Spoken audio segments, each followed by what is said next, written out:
Delicious meets nutritious in the snack that packs a real protein punch. Wonderful pistachios. Each 1-ounce serving of Wonderful pistachios has 6 grams of protein, giving you over 10% of your daily value and making Wonderful pistachios one of the highest protein nuts. But perhaps more than that, I love all of the flavors they have. Their sea salt and vinegar ones are my favorite when I'm craving that flavor but want to keep it healthy. But that's just the tip of the iceberg. Wonderful pistachios come in a variety of flavors, like chili roasted, honey roasted, smoky barbecue, and jalapeno lime, perfect for enjoying with family and friends or taking them with you on the go. Whether you're a pistachio purist who loves cracking open every nut, or you prefer the convenience of no-shells pistachios, Wonderful Pistachios has got you covered. Grab Wonderful Pistachios and elevate your snacking game today. So fill up with a healthy snack when hunger strikes. Visit wonderfulpistachios.com to learn more. That's wonderfulpistachios.com. This is Optimal Health Daily, episode 2587, A Guide to Letting Go of Stress by Leo Babauta of zenhabits.net. And I'm Dr. Neil, your very own personal narrator. Hey there, welcome to a Thursday edition of Optimal Health Daily. This is one of a few shows where we read to you from blogs for free so that you don't have to read them yourself. Except on Fridays. That's where I answer your questions. All right, and with that, let's get right to today's post as we optimize your life.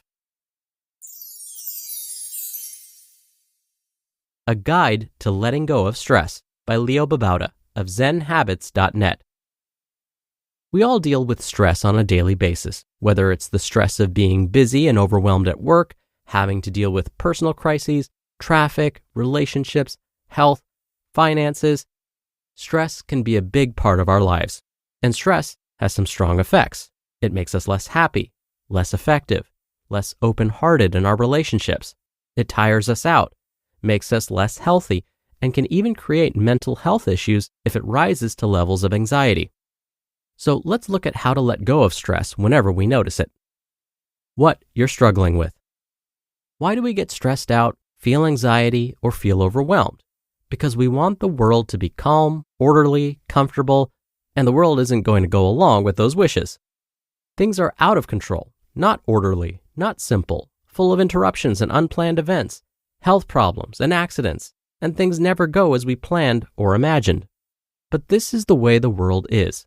The stress comes not because the world is messy and chaotic, but because we desire it to be different than it is. We have ideals for how other people should be, how we should be, how everything around us should be. These ideals aren't a problem. The problem is that we are attached to these ideals, and this attachment causes us stress. The good news is that we can let go of our attachment, and the world doesn't need to change one iota. We can let go, and in doing so, we let go of our stress. How to let go of the stress. Let's say you're experiencing a moment of stress right now. Something isn't going the way you'd like. Things are chaotic or overwhelming. Someone isn't acting the way you'd like, or you're worried about something coming up. The first practice is to drop into your body and notice how the stress feels physically. Be present with the feeling. It's not a problem to have stress in your body. It's just a physical feeling.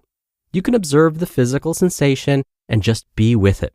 This can be your whole practice, and it only has to take a few moments. The second practice is to notice the ideal or your narrative about the situation. What's causing this stress in your body? You have some ideal about how the world should be, how the other person should be, and how you should be. And the world, the person, or you are not meeting that ideal. Notice that right now. Notice what you're saying to yourself about it. They shouldn't act like that. I don't like this. I'm such a screw-up and not worthy of love. What do you say to yourself? Is this a familiar narrative? Notice that the ideal and the narrative are causing the effect of the stress, anxiety, fear, and feeling of overwhelm. They aren't serving you very well. Also notice that they are completely fabricated by your mind. You created this ideal and the narrative. They are harming you, and you made up this dream. That's nothing to beat yourself up about, but just to recognize. The good news, if you created it, you can let it go as well. The third practice is to let go and just be. What would it be like to be in this moment without the ideal and the narrative? You'd be at peace. You'd be present in this moment. You'd be free. Perhaps you'd be more loving to yourself or others. Ask yourself what it would be like to not have the ideal and narrative. See if you can feel what it would be like just for a moment.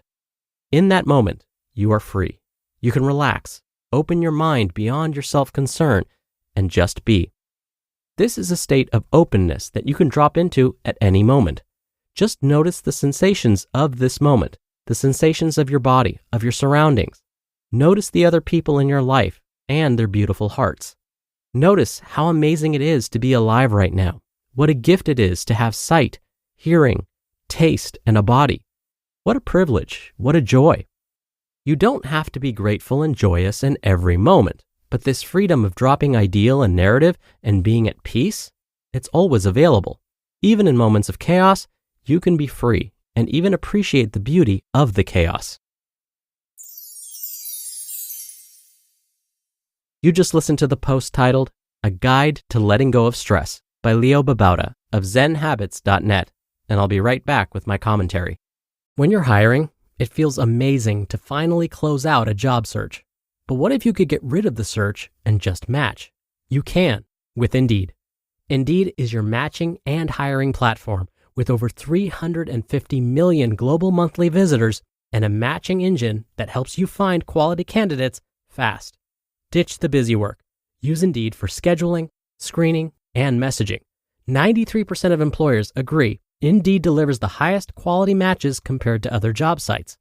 One of the things I love about Indeed is that it filters out incompatible applicants. So when you're hiring, the process is much faster, and you only have to consider applicants that are already likely to be a great fit. And listeners of this show will get a $75 sponsored job credit to get your jobs more visibility at Indeed.com/health. Just go to Indeed.com/health right now and support our show by saying you heard about Indeed on this podcast. Indeed.com/health. Terms and conditions apply. Need to hire? You need Indeed. Today's author, Leo, had some really great suggestions about how to cope with the stress we may be experiencing. He mentioned how it can be helpful to let go and just be. For me, that's something I struggle with. I've never been the type of person to just let things go. Instead, I tend to overthink and hyperfocus. But something that I use and have shared with my clients and even my students is this trick. On a piece of paper, draw 2 vertical lines about the same distance apart. So you now have 3 columns on the page. In the first column on the left side of the page, list the 3 biggest stressors in your life at the moment, and try and include as much detail as possible. For example, instead of just writing down money problems, write down, I'm worried that I won't have enough money in the bank account to make next month's rent. Then, in the middle column, next to each stressor you listed in the previous step, remember you want to write down more than just one. In this middle column, write down whether you have any control over each specific situation.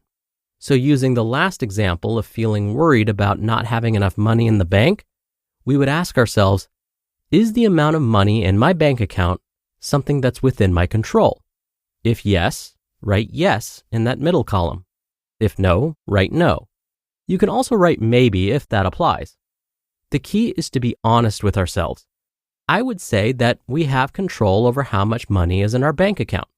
So then in the last column, since we have control over the money in our bank account, we write down what we're going to do to improve the situation. Maybe it's saving an extra $10 from every paycheck every 2 weeks and putting that directly into a savings account. We then repeat this process for the other stressors we listed in the first column. Now, what happens if we wrote a maybe in that middle column? We still use the same approach. If we have some control over the stressful situation and it's possible to improve things, then let's do it. But what if we said that we have no control over the stressful situation we described in the first column? Then what? Well, if we truly have no control over it, then we do just as today's author Leo said.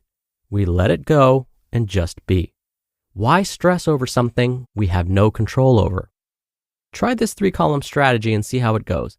And when stress starts to build up again, go back to it. All right, that'll do it for today's episode. Thank you so much for listening. Thank you for being a subscriber or follower of the show. I hope you have a great rest of your day, and I'll see you back here tomorrow for another Friday Q&A and where your optimal life awaits.